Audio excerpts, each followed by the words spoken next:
SPSEX Preparação, aula 14. Vamos lá?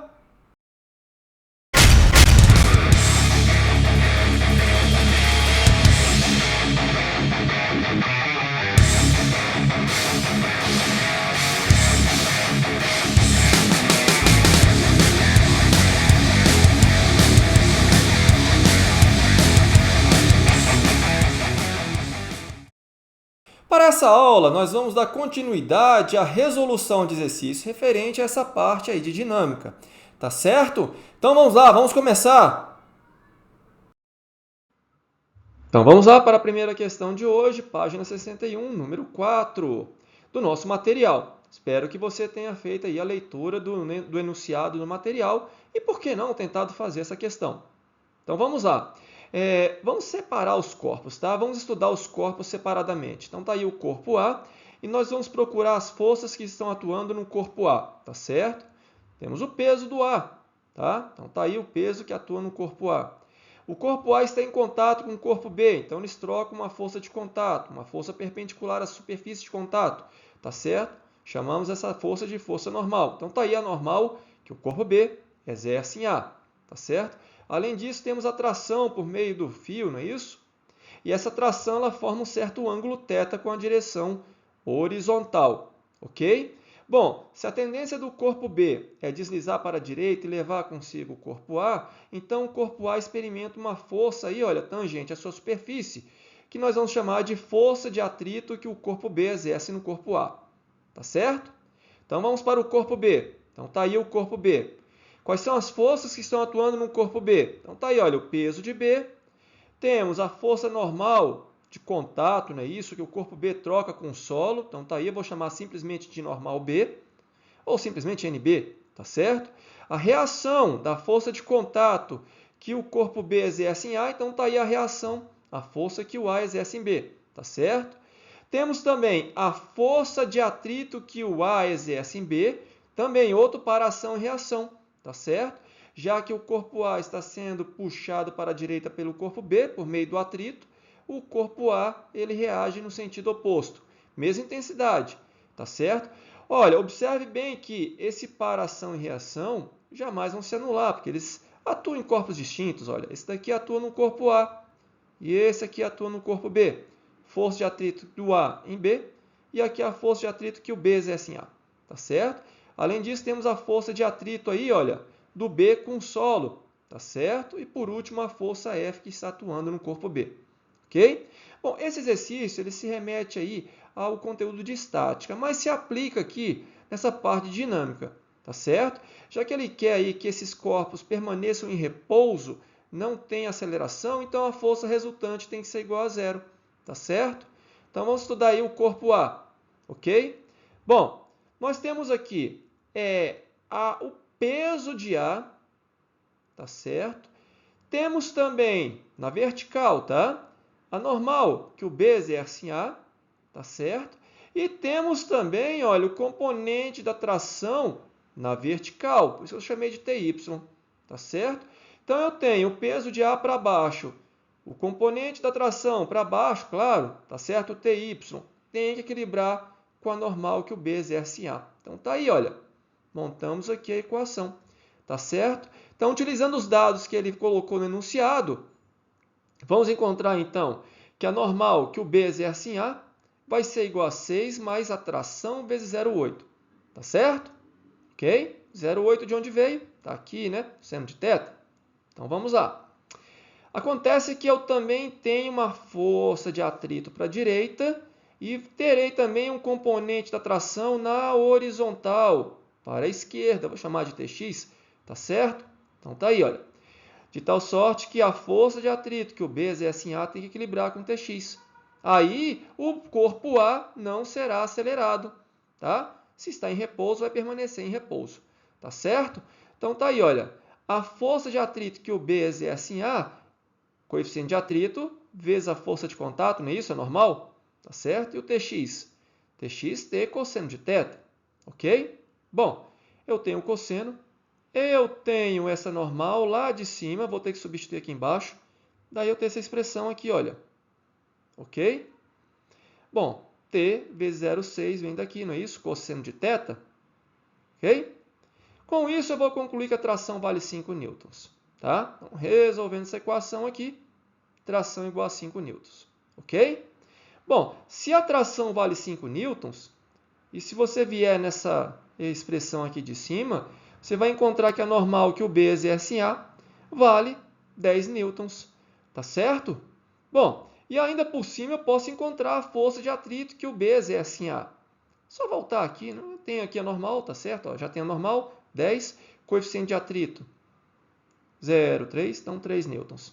Tá? Mas não foi nada disso que ele pediu no problema. Então vamos lá, vamos prosseguir. Bom, vamos para o corpo B. Bom, eu tenho na vertical o peso de B, a normal que o A exerce em B e a normal que o B troca com o solo. Tá certo? Essas três forças devem se equilibrar. Afinal de contas, o corpo B não será acelerado nem na vertical nem na horizontal. Tá certo? A força resultante nele também tem que ser igual a zero. Então, para baixo, o peso de B mais a normal que o A exerce em B tem que ser igual à normal do B. Tá certo? Com o solo. Bom, eu tenho o peso de B, eu tenho a normal que o A troca com B, afinal de contas, já encontrei aqui em cima, um par ação e reação, tá certo? Eu vou concluir então que essa normal que o B troca com o solo vale 30 newtons, tá certo? Com isso, eu posso encontrar a força de atrito do corpo B com o chão, com o solo. Basta eu pegar então o coeficiente de atrito e multiplicar por essa normal que o B troca com o solo, 30 newtons, não é isso? Substituindo, então, vamos encontrar 6 newtons. Agora, na horizontal, eu tenho as duas forças de atrito para a esquerda e a força para a direita. Então, essa força tem que ser igual à soma das duas forças de atrito, 9 newtons. Tá certo? Dessa forma, então, o corpo B não será acelerado, vai permanecer aí em repouso com relação ao solo, uma vez que ele já está em repouso. Tá certo? A alternativa correta aí, letra A. Ok? Uma questão muito clássica aí, envolvendo bastante força, né? Força de atrito, tração, normal. Bem interessante essa questão. Então vamos lá, próxima questão, página 62, exercício de número 5. Então você já deve ter lido o enunciado. Nós vamos pegar a figura então que ele colocou aí no enunciado, tá certo? Então tá aí, nós temos um cubo dentro de um funil e o funil está girando com uma certa velocidade ômega, ok? Quais são as forças que estão atuando nesse cubo? Vamos lá? Normal de contato, não é verdade? Com a parede interna do funil. Temos também a força de atrito que atua aí no cubo. Coloquei ela apontando para baixo e vocês daqui a pouco vão descobrir por quê. E o peso, não é verdade? Então tá aí. Bom, a ideia aí é o seguinte, tá certo? A ideia é que o cubo não possa escapar aqui para cima, olha, então ele não pode deslizar para cima, então a força de atrito que atua nele aponta para baixo, tá certo? Vamos somar essas três forças. Então tá aí, olha, vamos pegar a normal, vamos somar com o peso, não é isso? E finalmente a força de atrito. Utilizando aqui aquela regra do polígono, não é verdade? Bom, tá aí a força resultante que atua no cubo. Para onde que aponta essa força resultante? Se você for observar, aponta para o centro da curva. Então, uma resultante centrípeta, tá certo? Bom, olha, esse cubo não vai subir, né? Não vai subir aqui ao longo do plano para cima. Eu não quero que ele deslize para cima. Então, eu vou pensar aqui na situação da vertical, tá? Repare que a normal ela forma um certo ângulo θ com a direção vertical. É o mesmo ângulo aqui, olha, da parede do funil com relação à horizontal. Isso aqui é um plano inclinado, não deixa de ser, tá certo? E a força de atrito forma um ângulo θ com a direção horizontal. Como eu falei, vamos pensar aí na vertical. Repare o seguinte, a normal ela tem um componente que é horizontal, você pode projetar na horizontal, e tem um componente da vertical, tá certo? O componente da horizontal aponta para a direita e o componente vertical da normal aponta para cima. Então, eu tenho o componente da normal que aponta para cima, tem que equilibrar com o peso que aponta para baixo e o componente da força de atrito que também aponta para baixo, não é isso? Você vai projetar aqui, ok? E vai ter o componente da força de atrito que aponta para baixo, tá certo? Como eu não quero que o cubo deslize para cima, então eu tenho que o componente vertical da normal, n cosseno de θ, equilibre com o peso, e também o componente vertical da força de atrito, que é μ vezes a normal, no caso aqui, olha, voltando na figura, seno de θ. Tá certo? Com isso, eu vou encontrar a normal. Olha aqui, olha. Encontramos, então, a força normal. Agora, vamos para a horizontal. Na horizontal, aqui, olha, a força resultante é a força centrípeta, aponta para o centro da curva. Então, eu tenho componente horizontal da normal, n seno de θ, não é isso? O componente horizontal da força de atrito, então vai ser a força de atrito cosseno de θ, ok? Tem que ser igual à força centrípeta. Então, tá aí, olha. N seno de θ, μ vezes a normal cosseno de θ, tem que ser igual à força de atrito. Perdão, a força centrípeta. E quem é a força centrípeta? Massa vezes ômega ao quadrado vezes o raio, não é isso? Essa é a força centrípeta. Quem é o ômega, por sua vez? 2πf, por isso eu tenho aqui 4π ao quadrado, f ao quadrado, que é ômega ao quadrado. Tá certo? Eu quero a frequência. Então tá aí, olha, essa é a frequência de rotação do funil, tá? Frequência máxima, tá certo? Que ele tem que rotacionar de tal sorte que o cubo não escape para cima. Daí, coloquei aí o valor da frequência máxima. Tá certo? Vamos encontrar o valor mínimo? Vamos agora procurar o valor mínimo da frequência. Só que dessa vez o cubo não pode deslizar para baixo, por isso que a força de atrito aponta para cima. Tá certo? Isso significa até que ele vai ter aí uma rotação menor, tá? Bom, comparado com o anterior, tá certo? Vamos lá, a ideia é a mesma. Nós vamos somar aí as forças, tá certo? Usando aí a regra do polígono, tá? E vamos encontrar a força resultante, que é exatamente a resultante centrípeta.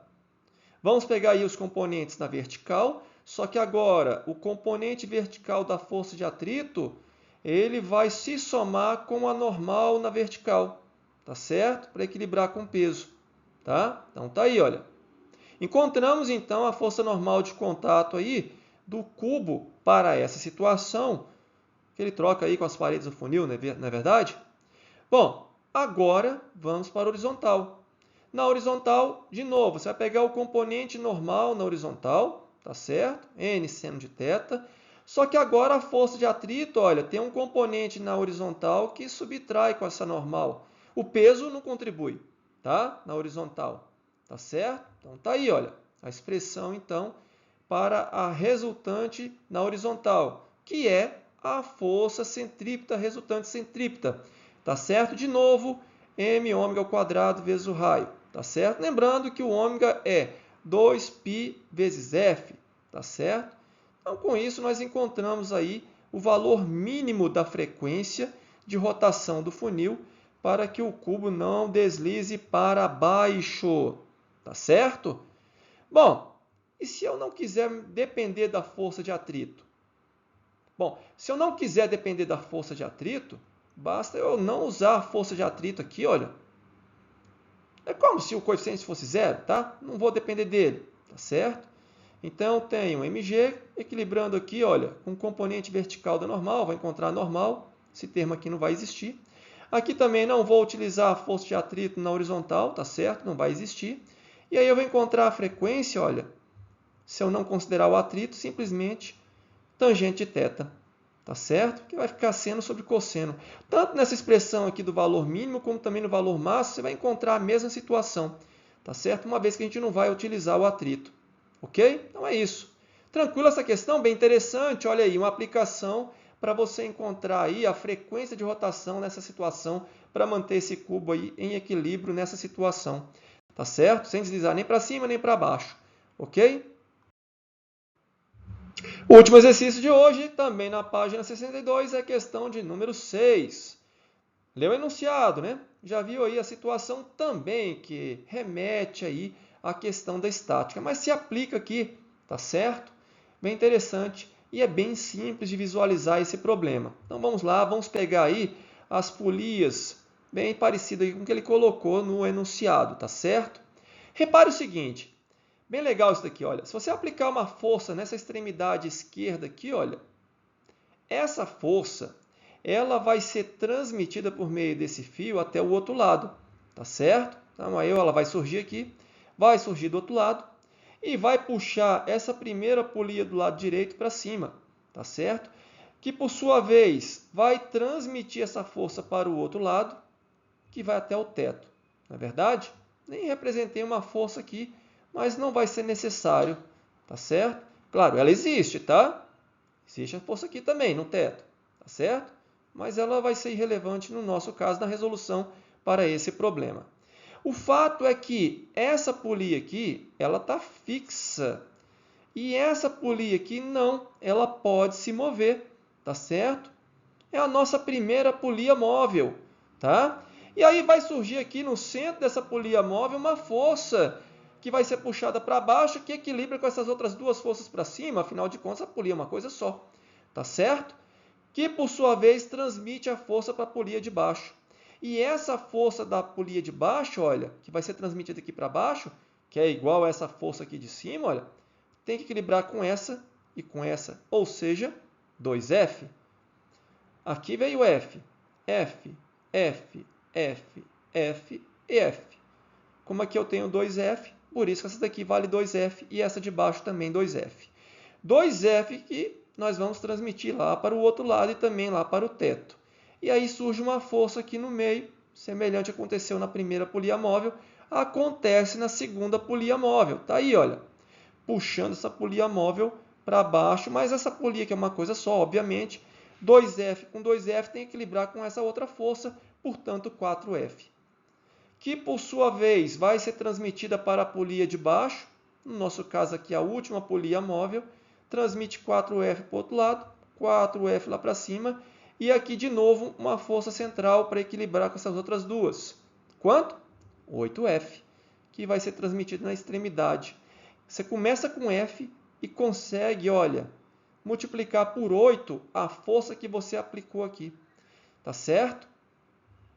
Então, a força que aparece na enésima polia móvel, é 2 elevado a n vezes F. Em que n é o número de polias móveis. Se eu tenho aqui 1, 2, 3, 2 a terceira, 8. Tá certo? Bom, no nosso caso aqui, na questão, ele quer saber quanto equivale a força aqui, não é isso? Então, tá aí, olha, peso, né? Então, o peso tem que ser igual a 8F, tá certo? Porque são 3 polias móveis, então você pegou no final da terceira polia móvel, tá certo? Então, 2 elevado à terceira vezes a força que você aplica desse lado, tá? De acordo com o enunciado 100, então, 800 newtons. Agora, só que desse lado aqui ele colocou uma mola, não é isso? E essa mola tem que se sujeitar não a 8F, mas o que foi transmitido para lá? 4F. Tá certo? Então tá aí, olha, força elástica, que por sua vez é Kx, tem que ser igual a 4F. Tá certo? 4F é igual ao coeficiente da mola, não é isso? A constante elástica da mola vezes a deformação. Então você vai encontrar a deformação valendo 8 centímetros. A alternativa correta, letra D. Muito clássico, muito comum esse tipo de questão com polias móveis. E a SPSEC, volta e meia, coloca questões envolvendo essas polias móveis. Às vezes no plano inclinado, às vezes na vertical, é muito comum você encontrar. Volta e meia cai nas provas da SPSEC. Bom, concluímos a aula de hoje com os exercícios do nosso material. Próxima aula, faremos mais alguns exercícios extras, tá certo? É sempre bom fazer bastante exercício nessa parte. Afinal de contas, dinâmica é um conteúdo bastante cobrado, não só no concurso da SPSEC, como das demais instituições militares. Tá certo? Uma coisa muito importante que você deve fazer, se você ainda não o fez, se inscrever no canal, vamos lá! E ative o sininho, não se esqueça, compartilhe esse vídeo aí, vai! Vamos fazer com que o canal cresça! Gostou da aula? Gostou dos exercícios? Gostou da iniciativa? Dê o seu joinha! Até a próxima aula!